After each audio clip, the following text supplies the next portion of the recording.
ಏನು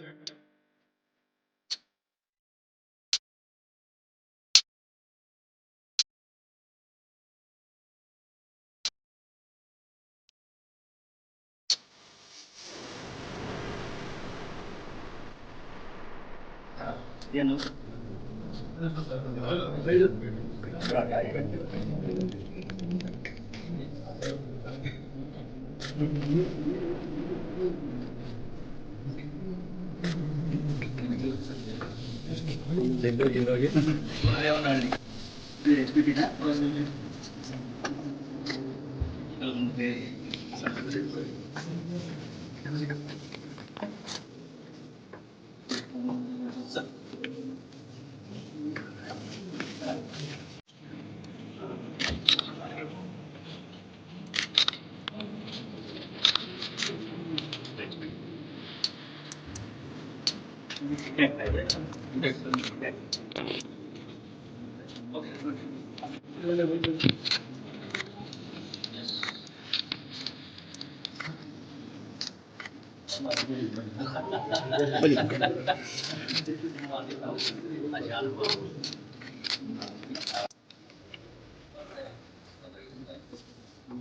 ಮೊದಲನೇದಾಗಿ ಬೆಳ್ಳಂದೂರು ಪೊಲೀಸ್ ಠಾಣೆಯವರು ಮನೆ ಕಳವು ಮಾಡಿರ್ತಕ್ಕಂಥ ಓರ್ವ ವ್ಯಕ್ತಿಯನ್ನು ಬಂಧಿಸಿ ಅವರಿಂದ ಸುಮಾರು 682 ಗ್ರಾಂ ಚಿನ್ನಾಭರಣವನ್ನು ವಶಪಡಿಸಿಕೊಂಡಿದ್ದಾರೆ.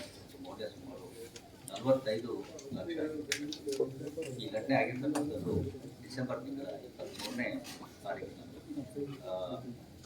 ಮನೆ ಫಿರ್ಯಾದಿದಾರರು ಮತ್ತು ಅವರ ಕುಟುಂಬದವರು ಕೆಲಸದ ನಿಮಿತ್ತ ಬಿಡುಗಡೆಗೆ ಹೋದಾಗ ಮನೆಯ ಒಳಗಡೆ ಸುಮಾರು 200 ಗ್ರಾಂ ಚಿನ್ನಾಭರಣಗಳನ್ನು ಕಳವು ಮಾಡಿರುತ್ತಾರೆ ಮತ್ತು ಅವರ ಮನೆಯ ಕೆಲಸಕ್ಕೆ ಮೇಲೆ ಪ್ರಾರಂಭಿಕವಾಗಿ ಅನುಮಾನವನ್ನು ವ್ಯಕ್ತ ಮಾಡಿರುತ್ತಾರೆ. ಆದರೆ ಅದಾದ ನಂತರ ಪೊಲೀಸರು ಬೇರೆ ಬೇರೆ ಆಯಾಮಗಳಿಂದ ತನಿಖೆಯನ್ನು ಕೈಗೊಂಡು ಈ ತಿಂಗಳು ಜನವರಿ 6ನೇ ತಾರೀಕಿನಂದು ಬರುವ ವ್ಯಕ್ತಿಯನ್ನು ವಶಕ್ಕೆ ಪಡೆದು ಆತನ ಕೂಲಂಕುಷ ವಿಚಾರಣೆ ನಡೆದ ಈ ಪ್ರಕರಣವನ್ನು ಕೈಗೊಳ್ಳುವಲ್ಲಿ ಯಶಸ್ವಿಯಾಗಿದ್ದಾರೆ. ಲಾಕ್ ಮಾಡಿ ಹೋಗಿರ್ತಕ್ಕಂಥದ್ದು ಮನೆಯ ಬಾಗಿಲು ಬೀಗವನ್ನು ಯಾರೋ ಒಡೆದು ಈ ರೀತಿ ಕಳ್ತನ ಮಾಡಿರುವುದನ್ನು ಅವರ ನೆರೆಹೊರೆಯದವರು ಅವರಿಗೆ ಫೋನ್ ಮಾಡಿ ತಿಳಿಸಿದಾಗ ಅವರು ವಾಪಸ್ ಬಂದು ಈ ರೀತಿ ದೂರನ್ನು ಕೊಟ್ಟಿರ್ತಾರೆ. ತನಿಖೆಯನ್ನು ಕೈಗೊಂಡ ಪೊಲೀಸರು ಬೇರೆ ಬೇರೆ ಆಯಾಮಗಳಿಂದ ತನಿಖೆಯನ್ನು ಕೈಗೊಂಡು ಜನವರಿ 7ನೇ ತಾರೀಕಿನಂದು 2 ವ್ಯಕ್ತಿಗಳನ್ನು ವಶಪಡಿಸಿಕೊಂಡು ಅವರಿಂದ ಈ ಎಲ್ಲ ಸ್ವತ್ತುಗಳನ್ನು ಇಂಟ್ಯಾಕ್ಟ್ ಆಗಿ ರಿಕವರಿ ಮಾಡಿರ್ತಾರೆ. ಇದರಲ್ಲಿ ಈ ಸೋದರನಡಿ ಒಂದು ಅಲ್ಲದೇ ಮರ್ಚಗುಂಟೆ ಪೊಲೀಸ್ ಠಾಣೆಯವರು ಕೂಡ ಕಾನೂನು ಸಂಘರ್ಷಕ್ಕೆ ಒಳಗಾದ ಅಂದರೆ ಯೂನಿಯನ್ನಿಂದ ಆಗಿರ್ತಕ್ಕಂಥ ಒಂದು ಸಣ್ಣ ಕಳು ಪ್ರಕರಣವನ್ನು ಪತ್ತೆ ಹಚ್ಚಿ 40 ಗ್ರಾಂ ಚಿನ್ನಾಭರಣವನ್ನು ವಶಪಡಿಸಿಕೊಂಡಿದ್ದಾರೆ. ಒಟ್ಟು ಮೌಲ್ಯ ಸುಮಾರು 2.5 ಲಕ್ಷ ಆಗುವುದು ಅಂತ ಹೇಳಿ ಅಂದಾಜಿಸ್ತಾ ಇದೆ. ಇದು ಕೂಡ ಡಿಸೆಂಬರ್ನಲ್ಲಿ ಆಗಿರ್ತಕ್ಕಂಥ ಪ್ರಕರಣ. ತುಂಬ ಕ್ಷಿಪ್ರವಾಗಿ ತನಿಖೆಯನ್ನು ಕೈಗೊಂಡು ಜನವರಿ 6ನೇ ತಾರೀಕಿನಂದು ಈ ಬಾಲಕನನ್ನು ಪತ್ತೆ ಹಚ್ಚಿ ಆತನನ್ನು ಬಂಧಿಸುವಲ್ಲಿ ಯಶಸ್ವಿಯಾಗಿರ್ತಾರೆ ಮತ್ತು ಈ ಏನು ಪ್ರಾಪರ್ಟಿ ಉಳಿದಿದ್ದು ಅದನ್ನು ಅದರಿಂದ ರಿಕವರಿ ಮಾಡಿಕೊಳ್ಳುವಲ್ಲಿ ಕೂಡ ಯಶಸ್ವಿಯಾಗಿರ್ತಾರೆ. ಆರೋಪಿ ಬೆಂಗಳೂರಿನವನೇ ಆಗಿದ್ದು 17 ವರ್ಷದ ಕಾನೂನು ಸಂಘರ್ಷಕ್ಕೆ ಒಳಗಾಗಿರ್ತಕ್ಕಂಥ ಬಾಲಕ. ಇನ್ನು ಚಂದ್ರಾಲೇಔಟ್ ಪೊಲೀಸ್ ಠಾಣೆಯವರು ಕೂಡ ಮನೆ ಕಳವು ಪ್ರಕರಣ ಮತ್ತು ಸರಕಳ್ಳತನದ ಪ್ರಕರಣ ಅಪಹರಣದ ಪ್ರಕರಣವನ್ನು ಪತ್ತೆ ಹಚ್ಚುವಲ್ಲಿ ಯಶಸ್ವಿಯಾಗಿದ್ದಾರೆ. ಮನೆ ಕಳ್ಳತನ ಆಗಿರ್ತಕ್ಕಂಥದ್ದು ಇದೇ ತಿಂಗಳು 4ನೇ ತಾರೀಕಿನಂದು ಫಿರ್ಯಾದಿದಾರರು ಅವರ ಸ್ವಂತ ಊರಾದ ಸಾಗರಕ್ಕೆ ಹೋದಾಗ ಮನೆ ಬಾಗಿಲನ್ನು ಹೊಡೆದು ಈ ರೀತಿ ಕಳ್ಳತನ ಮಾಡಿರ್ತಕ್ಕಂಥದ್ದು ಕಂಡುಬಂದಿದೆ. ಪೊಲೀಸರು ಈ ಪ್ರಕರಣದ ತನಿಖೆಯನ್ನು ಕೈಗೊಂಡು ಓರ್ವ ಆಟೋ ರಿಕ್ಷಾ ಚಾಲಕನನ್ನು ಬಂಧಿಸುವಲ್ಲಿ ಯಶಸ್ವಿಯಾಗಿರ್ತಾರೆ. ಈ ಆಟೋ ರಿಕ್ಷಾ ಚಾಲಕ ಅವರ ಮನೆಗೆ ಈ ಹಿಂದೆ ಮನೆಗೆ ಡ್ರಾಪ್ ಮಾಡಿದಾಗ ಅವರು ಈ ಎಲ್ಲಿ ಕೀಯನ್ನು ಇಟ್ಕೊಳ್ತಾರೆ ಅನ್ನೋದನ್ನು ತಿಳಿದುಕೊಂಡು ಈ ರೀತಿ ಕಳ್ಳತನ ಮಾಡಿರ್ತಕ್ಕಂಥದ್ದು ಈಗ ಕಂಡುಬಂದಿದೆ. ಪೊಲೀಸ್ ಠಾಣೆಯವರು ಸರಾಪರಣದ ಒಂದು ಪ್ರಕರಣವನ್ನು ಕೂಡ ಪತ್ತೆ ಹಚ್ಚಿದ್ದಾರೆ. ಇದರಲ್ಲಿ ಒಬ್ಬ ಹೊರ ರಾಜ್ಯದ ವ್ಯಕ್ತಿ ಸುಮಾರು 40 ಗ್ರಾಮದಷ್ಟು ಮಾಂಗಲ್ಯದ ಸರವನ್ನು ಜಯನಗರ ಇದರಲ್ಲಿ ಸರಗಳತನ ಮಾಡಿಕೊಂಡು ಅದನ್ನು ಇಲ್ಲಿ ಚಂದ್ರಾಲೇಔಟ್ನಲ್ಲಿರ್ತಕ್ಕಂಥ ಒಂದು ಜ್ಯುವೆಲರಿ ಅಂಗಡಿಗೆ ಮಾರಲಿಕ್ಕೆ ಅಂತ ಬಂದಾಗ ಅಲ್ಲಿ ಜಾಗರೂಕರಾಗಿದ್ದ ಪೊಲೀಸರು ಅದನ್ನು ಸಂಶಯಾಸ್ಪದ ನಡವಳಿಕೆಯನ್ನು ನೋಡಿ ಅವನನ್ನು ಪತ್ತೆ ಹಚ್ಚಿ ಬಂದಿದ್ದಾಗ ಅದರಿಂದ ಈ ಜಯನಗರದಲ್ಲಿ ಆಗಿರ್ತಕ್ಕಂಥ ಈ ಸರಾಪರಣದ ಪ್ರಕರಣ ಈಗ ಬೆಳಕಿಗೆ ಬಂದಿದೆ. ಈ ಆರೋಪಿಯಲ್ಲಿದ್ದಾನೆ ಹೊರ ರಾಜ್ಯದ ಅಂದರೆ ಮಣಿಪುರ ರಾಜ್ಯದವನಾಗಿದ್ದು 22 ವರ್ಷ ಈಗ ಇಲ್ಲಿ ಬೇರೆ ಬೇರೆ ಹೋಟೆಲ್ಗಳಲ್ಲಿ ಸರ್ವಿಸ್ ಬಾಯ್ ಆಗಿ ಡೆಲಿವರಿ ಕೆಲಸ ಮಾಡಿಕೊಂಡಿರೋದು ಈಗ ಕಂಡುಬಂದಿದೆ. ಆರೋಪಿಯನ್ನು ಬಂಧಿಸುವಲ್ಲಿ ಯಶಸ್ವಿಯಾಗಿದ್ದಾರೆ.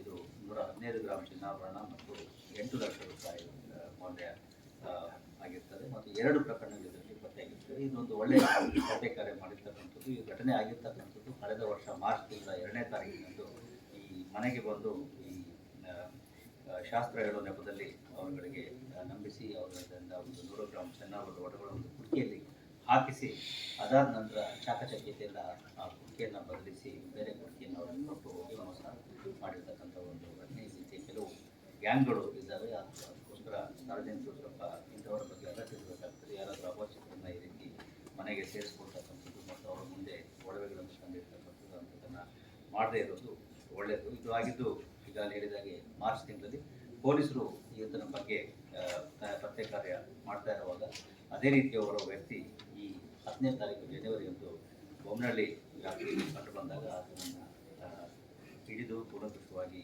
ಪರಿಶೀಲನೆ ಮಾಡಿದಾಗ ಆತ ಈ ಪ್ರಕರಣವನ್ನು ಮಾಡಿರ್ತಕ್ಕಂಥದ್ದು ಒಪ್ಪಿಕೊಂಡಿರ್ತಾನೆ. ಜೊತೆಗೆ ಈ ಹಿಂದೆಯೂ ಕೂಡ 2020ರಲ್ಲಿ ಇದೇ ರೀತಿಯ ಒಂದು ಕಳ್ಳತನದ ಪ್ರಕರಣವನ್ನು ಇದೇ ಬೊಮ್ಮನಹಳ್ಳಿ ವ್ಯಾಪ್ತಿಯಲ್ಲಿ ಮಾಡಿರ್ತಕ್ಕಂಥದ್ದು ಕೂಡ ಇದರಲ್ಲಿ ಈಗ ಗೊತ್ತಾಗಿದೆ.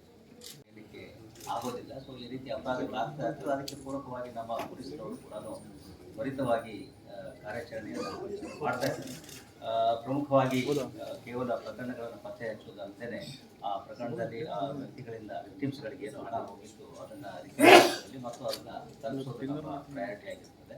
ಜೊತೆಗೆ ನೀವು ಹೇಳಿದ ಹಾಗೆ ಈ ರೀತಿ ಸೈಬರ್ ಅಪರಾಧಗಳ ಬಗ್ಗೆ ನಿರಂತರವಾಗಿ ನಾವು ಜಾಗೃತಿಗಳನ್ನು ಮಾಡ್ತಾ ಇದ್ದೇವೆ. ನಮ್ಮ ಸಾಮಾಜಿಕ ಜಾಲತಾಣಗಳ ಮುಖಾಂತರ, ಜೊತೆಗೆ ನಾವು ಏನು ಜನಸಂಪರ್ಕ ಸಭೆಗಳನ್ನು ಮಾಡ್ತೇವೆ ಅಥವಾ ಶಾಲೆ ಕಾಲೇಜುಗಳಿಗೆ ನಾವು ನಮ್ಮ ಅಧಿಕಾರಿಗಳು ಯಾವಾಗ ಭೇಟಿ ನೀಡ್ತಾರೆ ಅಲ್ಲಿ ಈ ಎಲ್ಲ ಸಂದರ್ಭಗಳಲ್ಲಿ ಎಲ್ಲ ಹಂತಗಳಲ್ಲಿ ನಾವು ಜನರ ಬಗ್ಗೆ ಸಾಕಷ್ಟು ಜಾಗೃತಿಯನ್ನು ಮೂಡಿಸಲಿಕ್ಕೆ ಪ್ರಯತ್ನಗಳನ್ನು ಮಾಡ್ತಾ ಇದ್ದೀವಿ ಮತ್ತು ಸ್ವಲ್ಪ ಮಟ್ಟಿಗೆ ಯಶಸ್ಸು ಕೂಡ ಇದರಲ್ಲಿ ಬಂದಿದೆ. ಯಾಕೆಂದರೆ ಕಳೆದ ವರ್ಷಕ್ಕೆ ಹೋಲಿಸಿದ್ರೆ 2023ಕ್ಕೆ ಹೋಲಿಸಿದ್ರೆ 2024ರಲ್ಲಿ ಸ್ವಲ್ಪ ಸೈಬರ್ ಅಪರಾಧಗಳ ಸಂಖ್ಯೆ ಕಡಿಮೆಯಾಗಿದೆ. ನೀವು ಕೂಡ ಇದನ್ನು ಅಪ್ರಿಷಿಯೇಟ್ ಮಾಡಿ ಪೇಪರ್ಗಳಲ್ಲಿ ಬಂದಿದ್ದೀರಾ. ಅದಕ್ಕೆ ನಮ್ಮ ಪೊಲೀಸರು ಕೂಡ ಖುಷಿಯಾಗಿ ಈಗ ಚೆನ್ನಾಗಿ ರಿಕವರಿ